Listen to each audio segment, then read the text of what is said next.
In this edition, government grants for UWI students, a new youth parliament is launched, and praise for Barbados' double winning cricketers.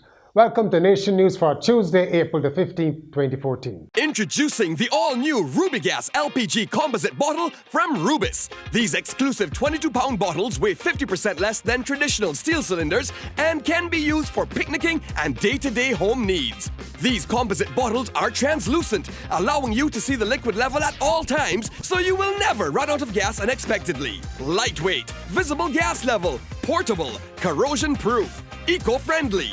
The Ruby Gas LPG composite bottle, available from Rubis. Government is preparing to offer grants to eligible Barbadian students to study at the University of the West Indies. Minister of Education Ronald Jones has announced that details of a new student assistance program will be unveiled shortly. University officials have reported a steep drop in applications since the government decided to impose tuition fees on UWI students to save $42 million a year. The fees start at about $6,500 a year. In an address to a teachers' conference, Mr. Jones said his ministry, once everything is settled, will be providing a substantial number of bursaries so that eligible Barbadian students will not be disadvantaged from going to university. He also announced that a substantial number of the 700 to 800 temporary teachers would get permanent appointments soon.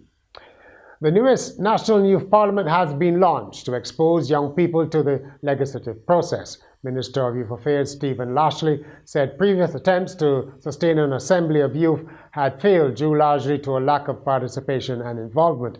He said it is up to the young people to keep this one going, and he will be closely monitoring its progress. President of the Barbados Youth Development Council, Cherisse said the Parliament would expose young people to the parliamentary system and help them to understand their civic duties. The National Youth Parliament is a noteworthy initiative. This launch could not have come at a more opportune time, as youth in this globalized world need to be articulate, well-informed, and more assertive if they are to stand out amongst their peers. And the National Youth Parliament will be a good training ground for our young people. The Minister of Tourism has given the thumbs up to structural improvements in St. Lawrence Gap. Richard Seeley said he was pleased that a number of businesses in the area are being refurbished when he toured a new concrete pathway that has replaced the old battered boardwalk at the entrance to the gap. He said the private sector had responded in a meaningful way to government's call for improvements to the district, a major entertainment center. I don't know if I can completely agree that we haven't done or we haven't seen a lot of investment in the gap. We have seen investment in the gap. It may not be the same gap as it was, but certainly there's every reason to believe that that will continue. And next, our regular Tuesday feature commentary with Carol Martindale, who is against the ramshackle Bridgetown. Last week, a vendor took the initiative to begin construction of a shack in one of the newly finished green spaces in the city. While we commend the individual for finding a legitimate means of supporting his family, the illegal construction underscores an issue which is getting bigger by the day. Certain parts of Bridgetown have become an unsightly mess. One such area being the Old Market near the Fairchild Street bus terminal. Scores of shacks have been built there over the years, with little or no regard for aesthetics. Owners have done little to improve the look over the years, and with the hulking metal structure of the dismantled market in the background, it leaves a lot to be desired. The Sanitation Service Authority has also complained about illegal dumping in and around the city, which is putting a strain on their ability to keep the area clean.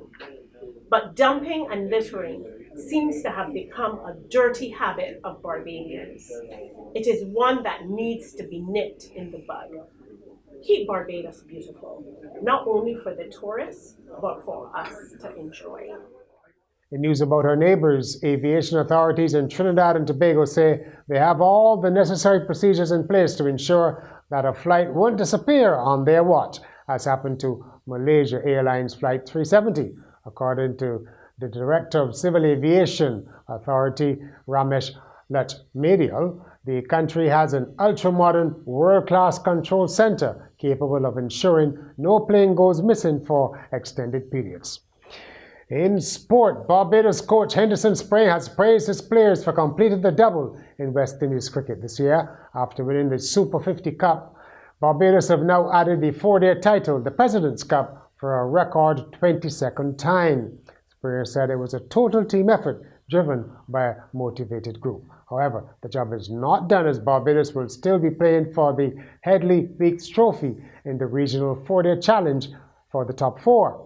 In the semi-finals, Barbados will host Jamaica at Kensington, and the Windwards will journey to Trinidad and Tobago's Queen's Park Oval. Those matches will run from Saturday through Tuesday. And finally, talk about barking up the wrong tree. A New Jersey man checked his mail last week and found a jury summons that was addressed to his dog.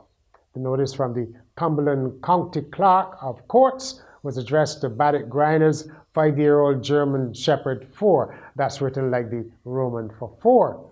It's thought the jury duty computer may in fact be looking for Babbitt Griner the 4th, the human, not for Griner, the German Shepherd.